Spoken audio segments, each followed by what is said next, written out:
আচ্ছা,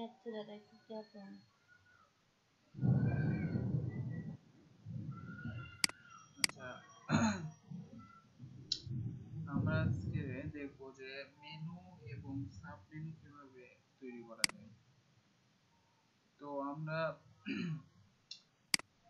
প্রথমে একটা ফাইল তৈরি করি যেটার নাম দিই index.html আর একটা CSS ফাইলও তৈরি করে নিই style.css। আচ্ছা, তো দুইটা ফাইল নিলাম। তো আমরা HTML5 এর বেসিক স্ট্রাকচারটা নিয়ে আসি। আচ্ছা, তো টাইটেল দিই, টাইটেলের নাম দিই সাবমেনু।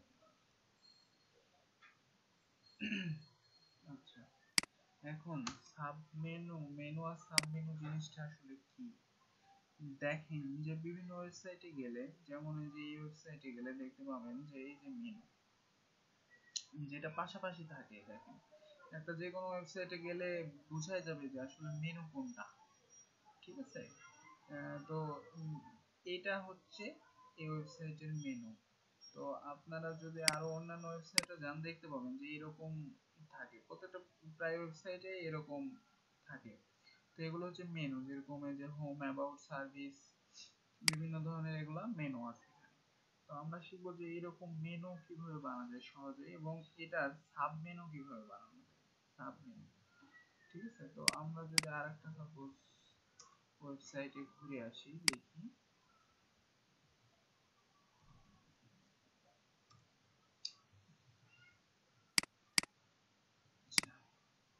এইখানে দেখেন এই যে মেনু, এটা বোঝা যাচ্ছে যে এই সাইটে এসে এটা হচ্ছে মেনু সেটার। ঠিক আছে, তারপরে নিচে দেখি আর কোন আছে কিনা। এই যে এইগুলা যেগুলা আছে এগুলাকেও আপনি মেনু বলতে পারেন। ঠিক আছে, শুধু যে এভাবে থাকলেই সেটা মেনু, এগুলাকেও বলতে পারেন মেনু। তো মেনলি আমরা এখন দেখবো যে মেনু কিভাবে করা যায়। আচ্ছা, এখানে একটা সাব মেনু নাই দেখছি।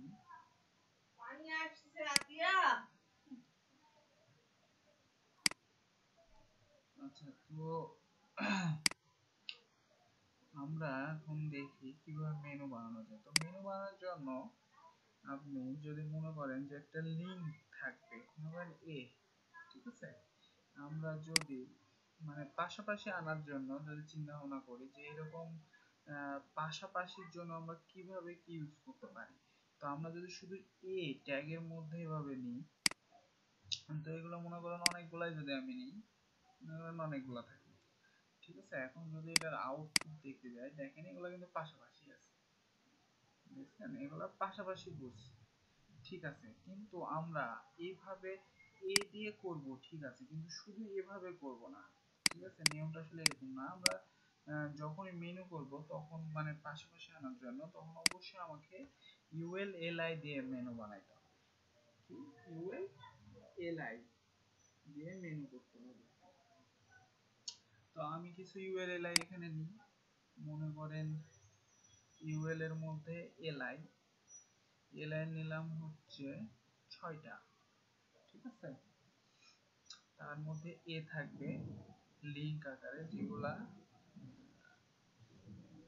HREF অ্যাট্রিবিউট থাকবে, এবং সেগুলাতে লেখা থাকবে হ্যাশ। ঠিক আছে, তো এখন যদি আমি কন্ট্রোল দিই, দেখেন এখানে UL একটার মধ্যে LI 6টা তৈরি হয়ে গেছে, এবং ওর মধ্যে প্রত্যেকটাতে LI বসে গেছে। ঠিক আছে, তো আমি সাপোজ এখন এখানে যদি লিখি হোম, তারপরে অ্যাবাউট,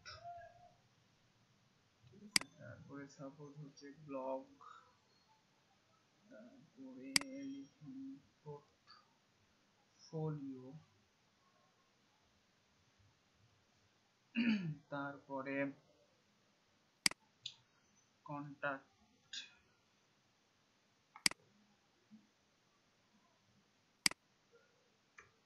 বিভিন্ন কিছু দিতে পারেন। তারপরে সাপোজ আমি দিলাম অ্যাচিভমেন্ট, ঠিক আছে, সাপোজ এটাই থাকলো। এখন যদি আমি এটা রান করি, দেখেন এগুলা কিন্তু নিচে নিচে আসছে, এগুলা নিচে নিচে আসছে, যেটা এই যে এরকম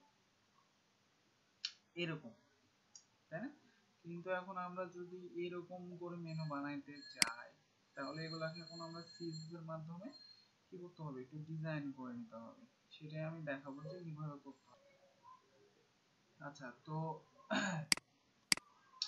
আমরা রিলোড দিলে এরকম থাকে, তাই না? তো আমরা সব সময় একটা জিনিস লক্ষ্য করবো যে যখন আমরা মেনু বানাবো, এই যে ইউএলএলআই এর মধ্যে ভাবে সিস্টেমের মধ্যে মেনু বানাবো, তখন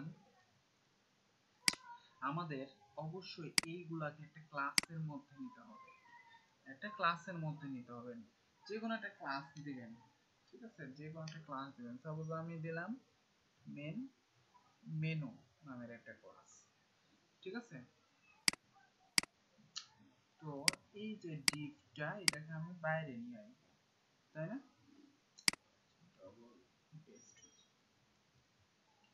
আচ্ছা, তো দেখেন এখানে একটা ক্লাস নিলাম আমরা বাইরে, যে কোনো একটা নাম দিলাম, ক্লাস যে কোনো নাম।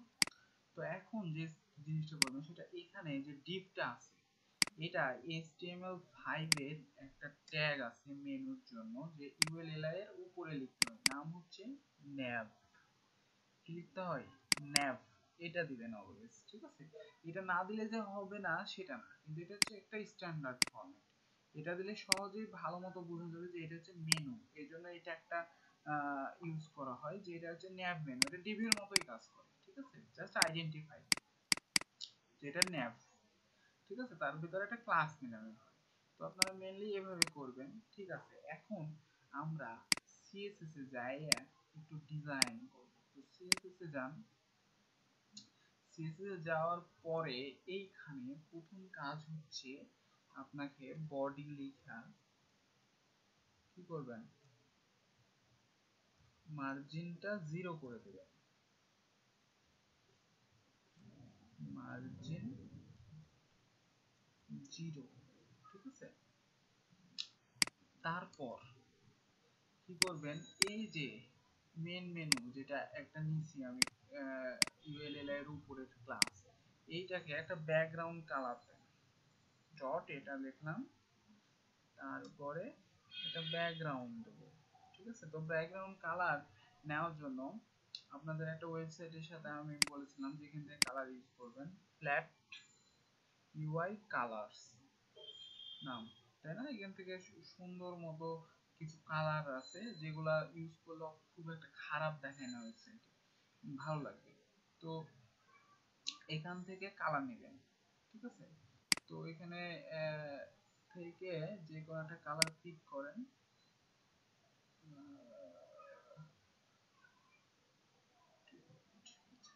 পিক করা যদি কন্ট্রোল, আচ্ছা এটা আমার সমস্যা হচ্ছে মনে হচ্ছে। আচ্ছা, আমি কালার ইয়ে থেকে নিলাম, কালার পিকার থেকে নিলাম, ঠিক আছে। এটাকে ইএস ক্যাপের মাধ্যমে কপি করতে হবে। তারপরে আমি যদি পেস্ট করি তাহলে পেস্ট হয়ে যাবে। তো কালারটা হয়েছে। এখন যদি আমি রান করি, দেখেন কিছুই হয় নাই। কারণ হচ্ছে আমরা এখানে সিএসএস টা লিংকই করা নেই, তাই না? তো লিংক করান, লিংক করুন সিএসএস, যদি আমি লিখি অমনি সিএসএস টা লিংক হয়ে যাবে, style.css। আচ্ছা, এবার যদি আমি একটা রিলোড দিই, দেখেন কালারটা কিন্তু নিয়েছে, তাই না? এখন এই যে এই জায়গায় একটু লক্ষ্য করেন, উপর থেকে একটা কিন্তু মার্জিন ক্রিয়েট হয়েছে, ঠিক আছে। উপর থেকে মার্জিন ক্রিয়েট হয়েছে। তো এই মার্জিনটা মেনলি কিসের? এই মার্জিনটা মেনলি ইউএল এর মার্জিন, ঠিক আছে। ইউএল থেকে এই মার্জিনটা ক্রিয়েট করছে। তো আমরা এটা দুই ভাবে সলভ করতে পারি। সাপোজ এই মেন মেনুতে যদি আপনি লেখেন ওভারফ্লো হিডেন, ঠিক আছে, ওভারফ্লো হিডেন যদি লেখেন, এবার যদি রিলোড দেন, এই যে দেখেন সে মার্জিন কিন্তু বাইরের অফ করে দিয়েছে, কিন্তু ভিতরে কিন্তু আছে, ভিতরে ঠিকই আছে মার্জিনটা। তো আমরা মেনলি মেন মেনুতে যে ওভারফ্লো হিডেন এটা কখনো ইউজ করব না। মেন মেনুতে ওভারফ্লো হিডেন ইউজ করব না, কারণ কি ওভারফ্লো হিডেনের কাজ কি? ওভারফ্লো হিডেনের কাজ হচ্ছে এই মেন মেনু ওটাকে বন্ধ করে দেওয়া, মানে জানালা কভার বন্ধ করে দেওয়া। এর আগে যেটা আপনাদের আমি বুঝাইছি। তো আমরা যদি এখানে ওভারফ্লো হিডেন নিয়ে দিই, যেহেতু আমরা সাব মেনু বানাইতেই পারি, একটা মেনুতে সাব মেনু বাহির করতে পারি, তো এইগুলা তো যদি অফ করে দিচ্ছি তখন কিন্তু সাব মেনু বের হবে না। তখন কি হবে? সাব মেনু কিন্তু বের হবে না। এজন্য কখনোই আমরা এটা ইউজ করব না। আমরা এখানে যেটা প্রবলেম ক্রিয়েট করতেছে মানে হচ্ছে ইউএল এর মার্জিন ক্রিয়েট করতেছে। সুতরাং আমরা নিচে ইউএল টা কি বলবো? ডট মেন মেনু মধ্যে যে ইউএল টা আছে, কি মেন মেনুর মধ্যে যে ইউএল টা আছে সেটার মার্জিন 0। ঠিক আছে, সেটার মার্জিন 0 হবে।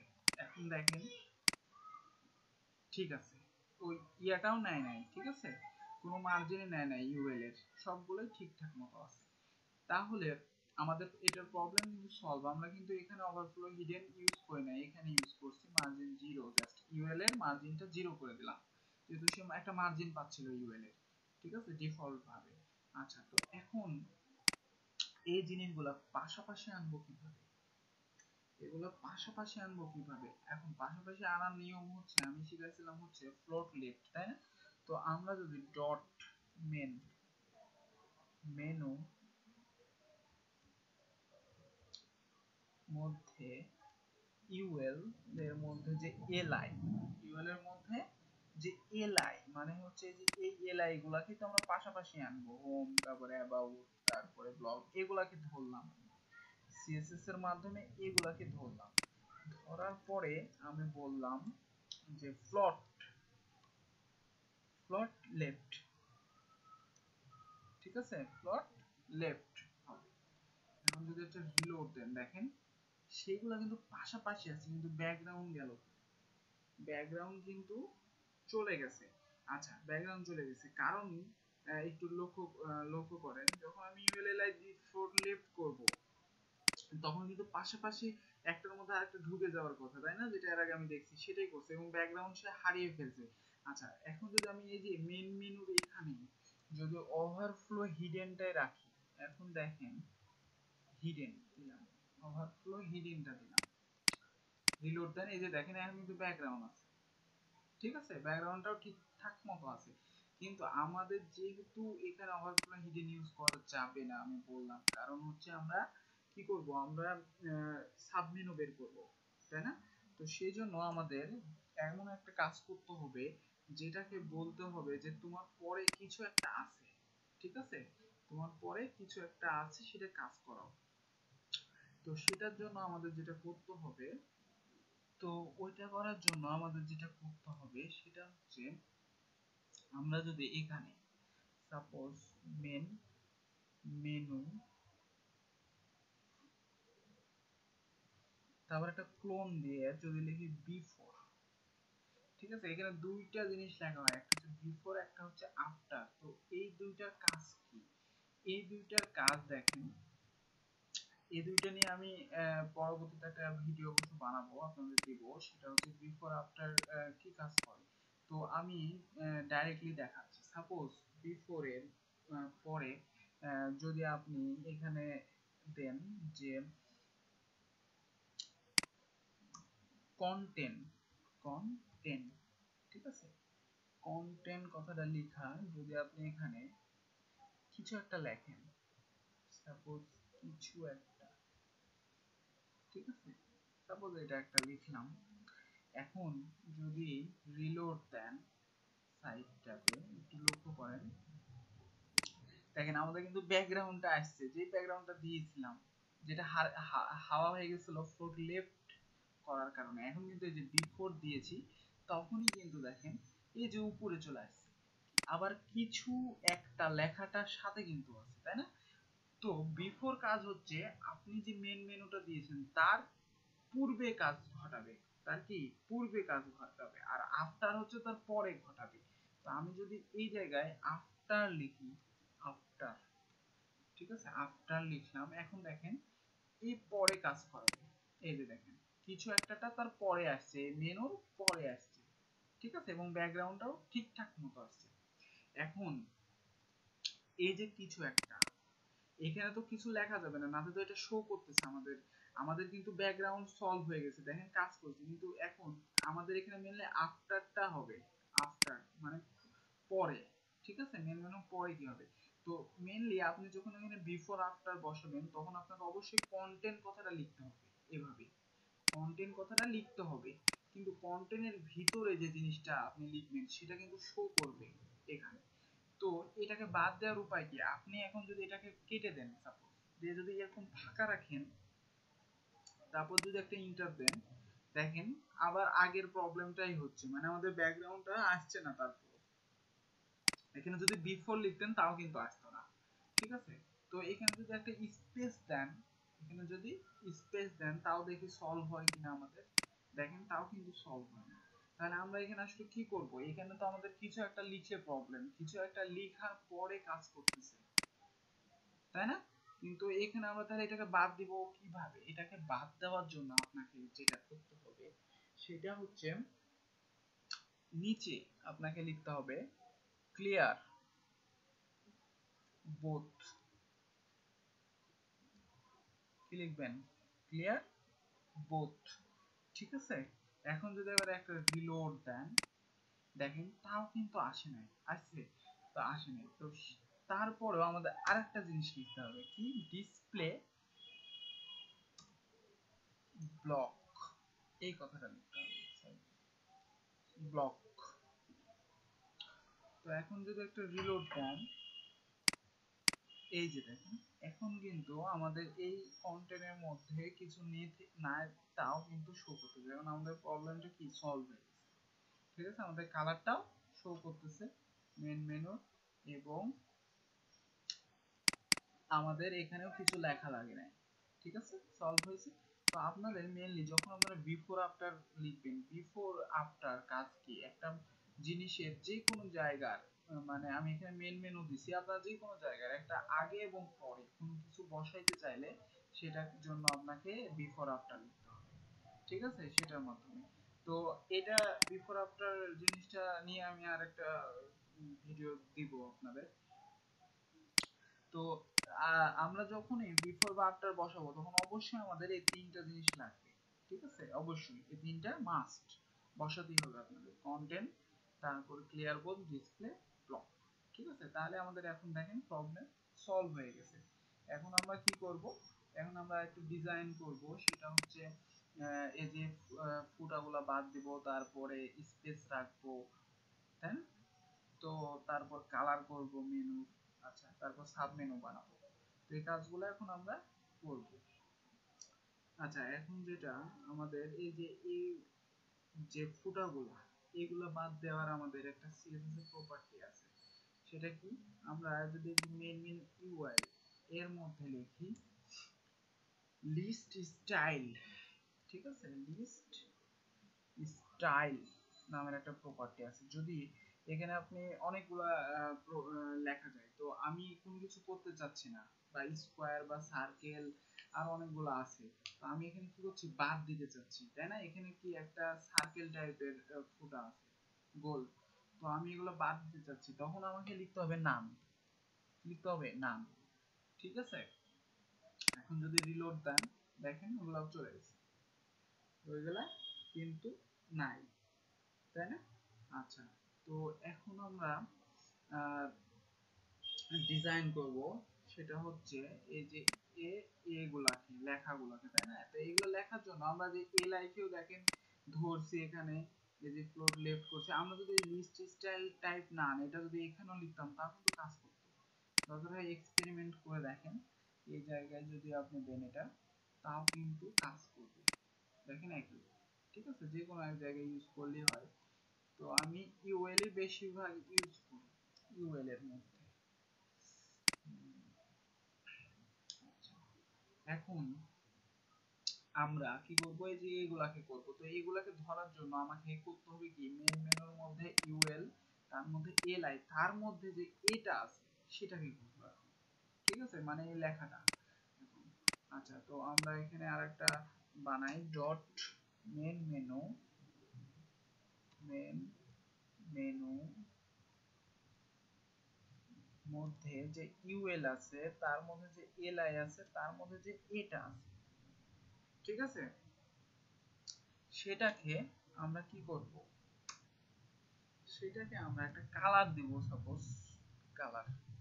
তো কালার মনে করেন দেন হচ্ছে সাদা, 6টা, এটা হচ্ছে সাদা কালারের কোড। তো এখন দেখেন যে কালারটা নিয়েছে কিনা এগুলার, দেখেন কালার কিন্তু নিয়েছে, কাজ করতেছে, তাই না? আচ্ছা, তো আমরা একটু দেখি যে কি কি করা লাগবে। দেখবেন যে লেখার নিচে একটা দাগ আছে, আন্ডারলাইন, তো এটাকে বাদ দিব কিভাবে? এটাকে বাদ দেওয়ার জন্য আপনাদের একটা প্রপার্টি আছে, মানে হচ্ছে আমরা যদি আন্ডারলাইন দিই বা উপরে লাইন দিই বা কেটে দিই, সেটার জন্য আমরা একটা সিএসএস এর প্রপার্টি শিখছি, তাই না? যে টেক্সট ডেকোরেশন।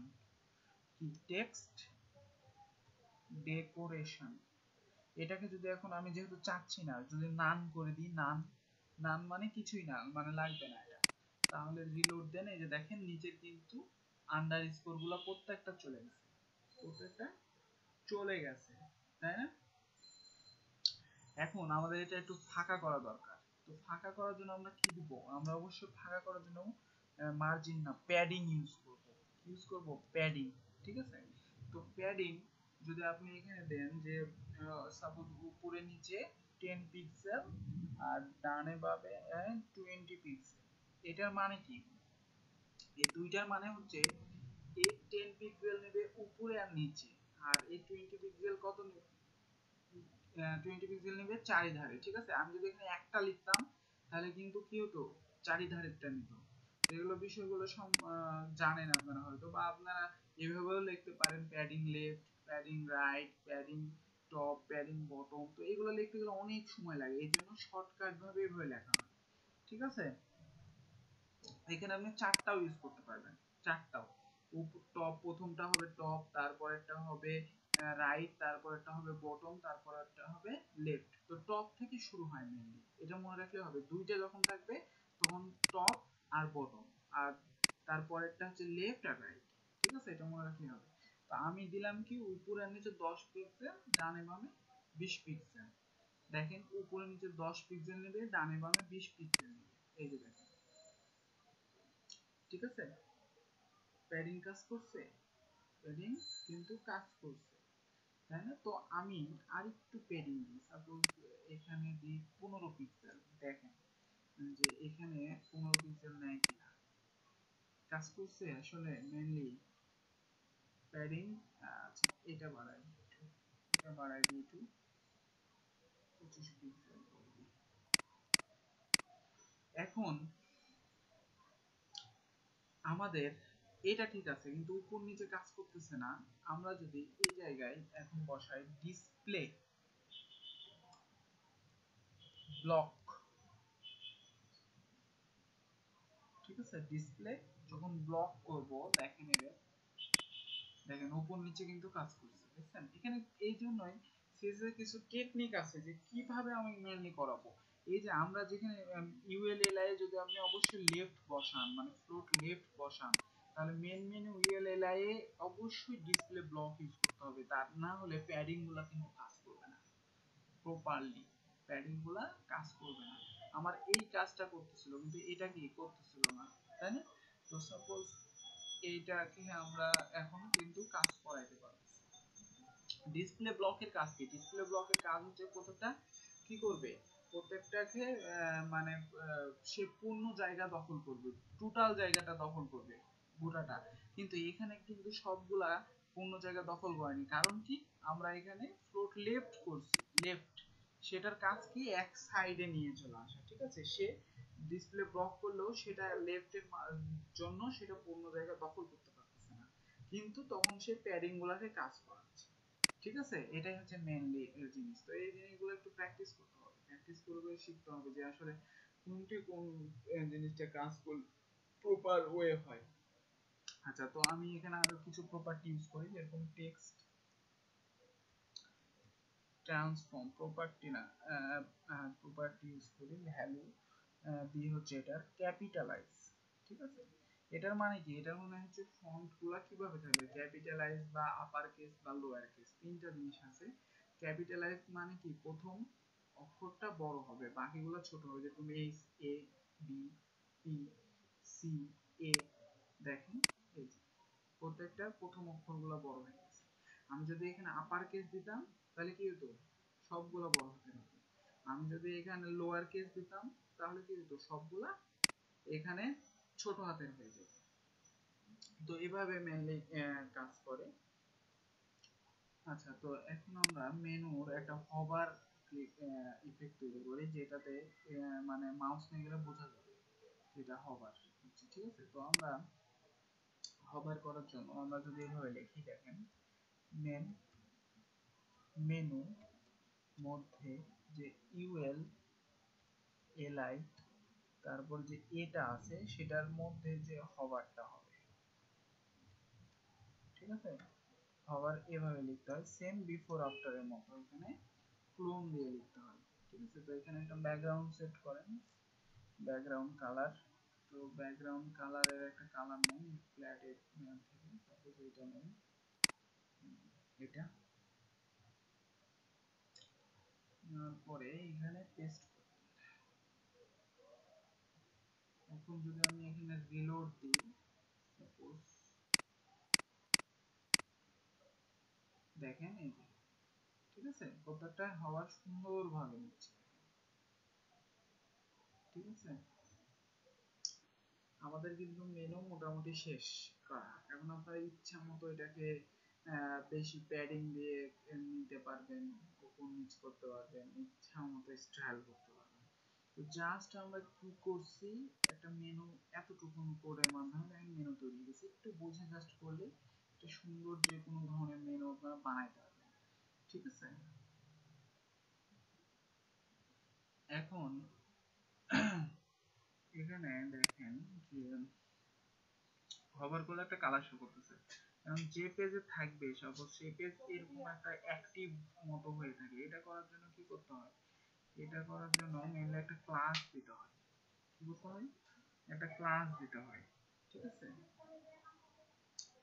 তো ক্লাসটা মনে করেন এলআই এর মধ্যে আপনি এই যে অ্যাবাউট এর মধ্যে মনে করেন দিবেন যে ক্লাস, সাপোজ যে কোনো অ্যাক্টিভ বা যে কোনো ধরনের নাম দিতে পারেন, আপনারা যে কোনো নাম দিতে পারেন। ঠিক আছে, অ্যাক্টিভ দিলাম আমি। তো এখন এই জায়গায় কিভাবে লিখবেন, এই জায়গায় লিখবেন ডট মেন মেনু মধ্যে যে ইউএলটা আছে তার মধ্যে ডট, আমি এলআই কিন্তু লিখলাম না, এলআই লিখলাম না, আমি লিখলাম সরাসরি এ ক্লাসটা, যে ডট অ্যাক্টিভ যেটা আছে, ডট অ্যাক্টিভ এর মধ্যে যে এটা হবে সেটার একটা ব্যাকগ্রাউন্ড কালার হবে। কোন কালারটা হবে, সাপোজ হবারে যে কালারটা দিয়ে রাখছি সেই কালারটা। ঠিক আছে, এখন যদি রিলোড দেন দেখেন অ্যাবাউটটা কিন্তু ওইরকম ভাবে হয়ে আছে, কিরকম অ্যাক্টিভ টাইপের হয়ে আছে। আচ্ছা, তো আমরা যদি সাপোজ এখন একটা পেজ বানাই অ্যাবাউট নামের, সাপোজ এখানে একটা পেজ বানাই, সরি